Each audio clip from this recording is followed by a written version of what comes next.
Kryetari i Parlamentit Niko Peleshi ka marrë pjesë në takimin e 20 të Komitetit Parlamentar të Stabilizim Asociimit. Në fjalën e tij, Peleshi deklaroi se integrimi në Bashkimin Evropian është objektiv strategjik i Shqipërisë deri në vitin 2030. Integrimi në Bashkimin Evropian mbetet objektivi kryesor strategjik i Shqipërisë. Synimi ynë është që të përfundojmë negociatat e antarësimit deri në vitin 2027 dhe të bashkohemi zyrtarisht Bashkimit Evropian deri në vitin 2030. Jemi të përkushtuar në të proces ambicios dhe kompleks, pasi jemi të vetëdijshëm për përfitimet e mëdha politike, shoqërore dhe ekonomike që antarësimi në Bashkimin Evropian do t'i sjellë Shqipërisë dhe popullit shqiptar. Ndërsa kryetari i grupit parlamentar të Partisë Socialiste Tolan Balla, në hapje të takimit, nënvizoi se rezultatet konkrete në drejtësi, luftën kundër korrupsionit dhe përputhshmërinë me politikat e përbashkëta të Bashkimit Evropian, dëshmojnë gatishmërinë e Shqipërisë për të ecur me shpejtësi, përgjegjësi dhe besueshmëri.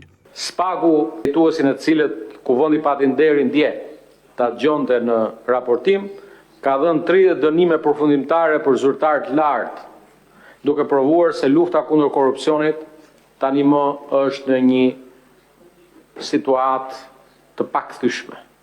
Reforma në drejtësi mbetet themeli i progresit ton drejt Bashkimit Evropian, duke regjistruar hapa konkret në luftën kundër korrupsionit. Ambasadori i Bashkimit Evropian në Shqipëri, Silvio Gonzato, theksoi se Shqipëria në kuadër të integrimit në BE duhet të marrë masa për zbatimin e reformave në mënyrë të qëndrueshme.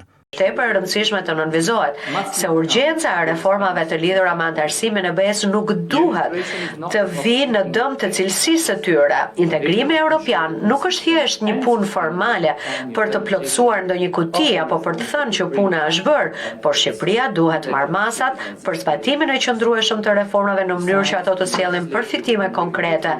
Ndërsa raportuesi i përhershëm i Parlamentit Evropian për Shqipërinë, Andreas Schieder, vlerësoi punën e vendit të parë në retrospektiv, teksa shtoi se ka ende punë për të bërë për të mbyllur kapitujt. Komisioni Evropian e ka quajtur Shqipërinë një pararendëse të proceseve. Pra po ta shikojmë këtë proces, do të shikojmë që kjo është e vërtetë, por gjithmonë duhet të themi që nuk ka të bëjë vetëm me hapjen e kapitujve.